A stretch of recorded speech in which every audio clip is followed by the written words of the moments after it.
ওয়ালাইকুম এভরিওয়ান, কেমন আছেন সবাই? প্রতিদিনের মতো আজকেও হাজির হয়ে গেছি ব্লগ ভিডিও নিয়ে। তো দেখতেই পাচ্ছেন যে আসলে প্রকৃতির আল্লাহর দান কতটা যে সুন্দর। এখানে এই যে কলাগুলো ধরছে, আসলে কোনো প্রকারের ফাটা চিরা বা কোনো প্রকারের কোনো কিছু নাই।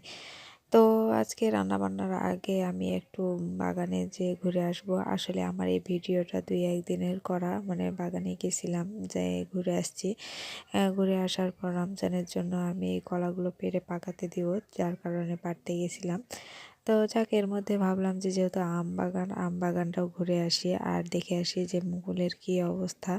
তো মাশাআল্লাহ, মুকুল প্রায় চলে এসছে, না আসা নয়।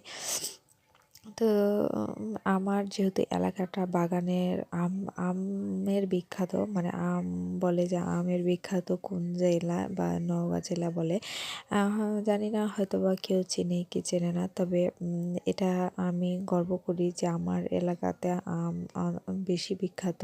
কারণ এখান থেকে প্রচুর পরিমাণের বাগান থাকে এবং প্রচুর পরিমাণের আম পাওয়া যায়। তো এখানে বাগানের ভিতরে সেচ দেওয়ার জন্য একটা কুড়ে, মানে গর্ত করা আছে। এই গর্ততে পানি সংরক্ষণ করে পরে আবার বীজ দেওয়া হয় বা গাছের গোড়াতে পানি সেচ দেওয়া হয়।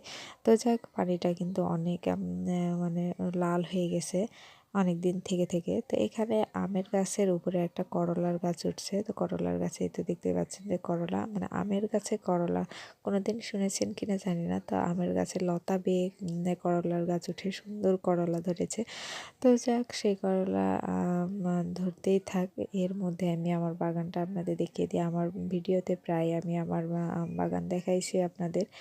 তো মাশাআল্লাহ, সেই কলা নিয়ে আসার পর আমার কিন্তু কলাগুলো পেকে গেছে। তো এই তো দেখতেই পাচ্ছেন, পেকে যাওয়ার পর কিন্তু গায়ের চামড়াটা কিন্তু ফাটা ফাটা অবস্থা হয়ে গেছে, মানে এত রসে ভরপুর। তো জানি না এই কলাটা নাকি এই অবস্থায় হয়। তো যাক, এটা আমার তার ২ দিন পরের ভিডিও। মানে আসলে ভাবছিলাম যে আপনাদের কলা সহ কলা পাকানোর ভিডিওটা দিব। তো যাক, দিতে পারছি, এটাই অনেক। তো এই তো দেখতেই পাচ্ছেন যে আমার দাগ দাগ হয়ে ফেটে গেছে। আসলে আমার গাছে এটা ফাটেনি, আমি নিয়ে এসে পাকার পর কিন্তু আমার এই কলাগুলো ফেটে গেছে। মানে যখন পেকে গেছে তখন কিন্তু এই কলাগুলো ধীরে ধীরে, মানে চোচাটা ছেড়ে দিয়েছে। তো যাক, দেখেও ভালো লাগলো। এর মধ্যে আবার হঠাৎ বাবার বাড়িও গেলাম। যাওয়ার পর মানে আসলে যাওয়ার কথা ছিল না, তার মধ্যেও কিন্তু গেলাম। এর মধ্যে কিন্তু কোনো ভিডিও করতে পারিনি, যেহেতু মোটর সাইকেলে আমরা যাওয়া আসা করি, যে কারণে বাচ্চা টাচ্চা নিয়ে ভিডিও করা যায় না। তো যাক, এর মধ্যে আমি একটা ইফতারের ভিডিও করে রাখছিলাম যে আপনাদের দেখানোর জন্য। তো যাক, সেখানেও তাড়াহুড়োর মধ্যে আমার আম্মা যেহেতু একাই, আমাকেই কাজ টাজ সব কিছু সামলাতে হয়। তো একটা রাত শুধু ওখানে থাকার পর আবার বাড়িতে চলে আসলাম। আর বাড়িতে বাবার বাড়ি থেকে এই তো জিনিসপত্র নিয়ে আসলাম। এর মধ্যে আসতে গিয়ে এই তো বাজারে আমি আনারস নিয়েছি বাজার করে। তো দেখতেই পাচ্ছেন আনারসগুলো, ২টা আনারস নেওয়া হয়েছে আর ক্ষীরা নেওয়া হয়েছে, বা শসা যেটা আপনারা বলেন। সেই ক্ষীরাটার যেহেতু রোজাতে ইফতারের জন্য এটা দরকার হয়। আর যেহেতু রমজান স্পেশাল ঈদ, ঈদ তো আছেই প্রত্যেকটা মুসলমানের জন্য, এই ঈদটা জাঁকজমক হিসেবে পড়ে। তো এর মধ্যেও আমার কিন্তু ক্রিম নেই, যার কারণে ভাবলাম যে একটা ক্রিম নিই। তো এই ক্রিমের সাথে কিন্তু ফেস ওয়াশ ফ্রি।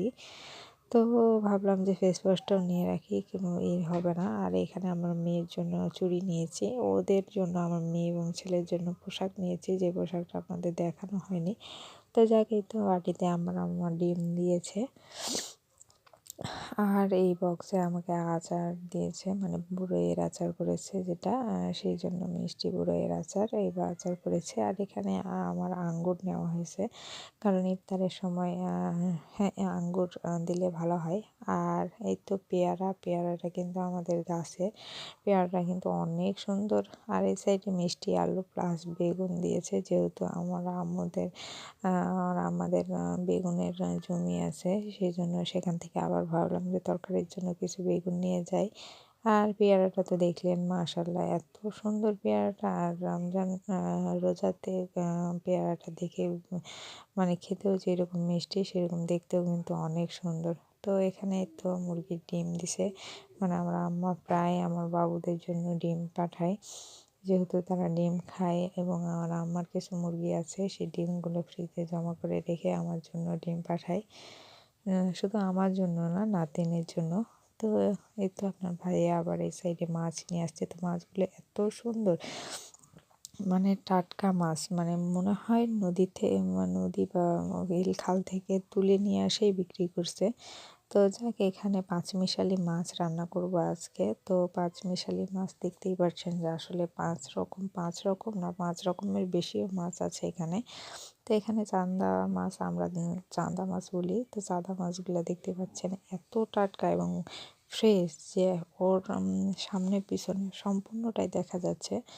তো এখানে বালিয়া মাছ, চান্দা, ময়া, তারপর ডারকা, মানে সব ধরনের মাছ আছে। তো এখানে কাদের কাদের এলাকায় কি মাছ বলে অবশ্যই আমাকে কমেন্ট করে জানাবেন।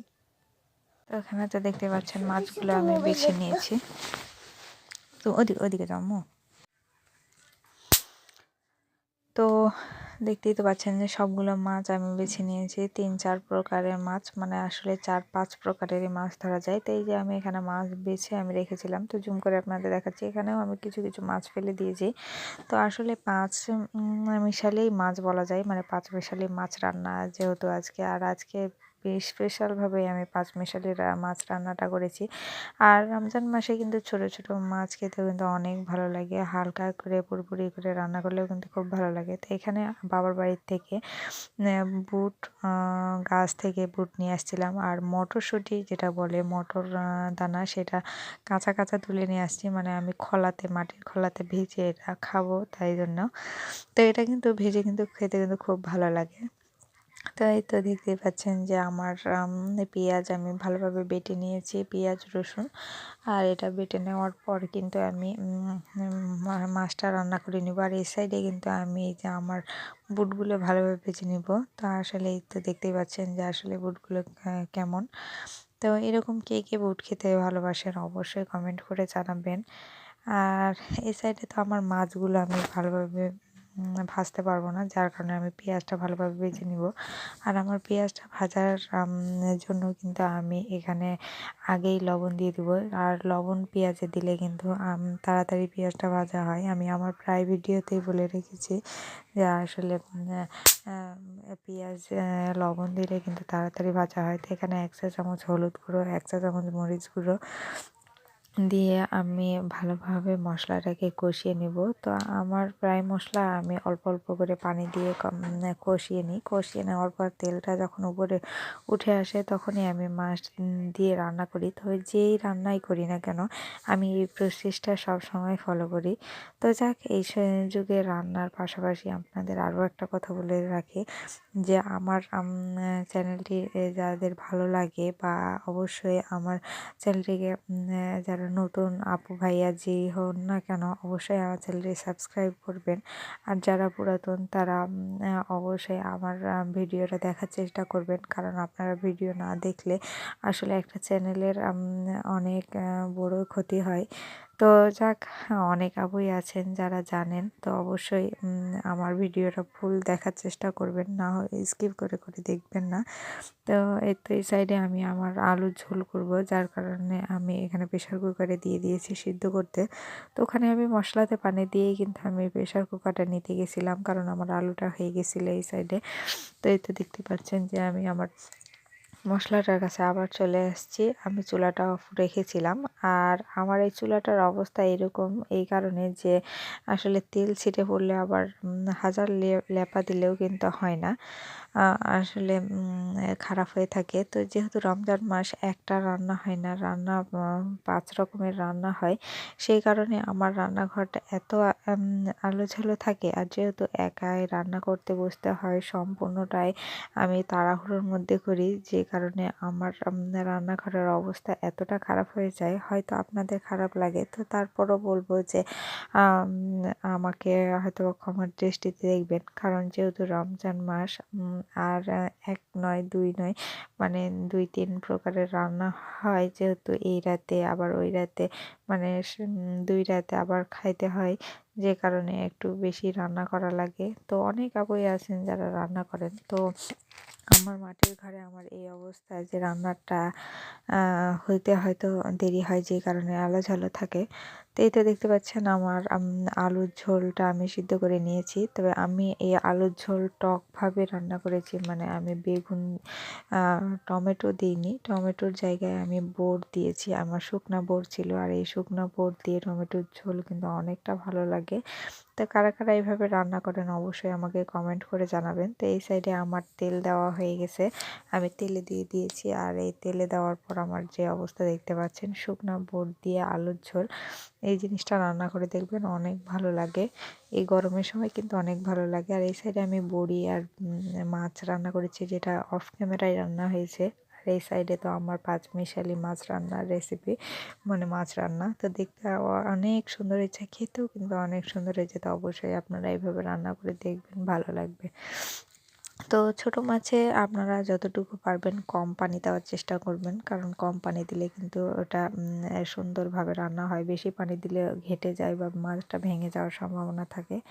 আর এই সাইডে তো দেখতেই পাচ্ছেন আমি বেগুনের জন্য বেগুনি করে নিব, বাবার বাড়ি থেকে সেই বেগুন আনা। তো ইফতারের জন্য সব কিছু রেডি করে নিব। এই সাইডে আমার ভাজা হয়ে গেছে। তো ভালো থাকবেন সবাই।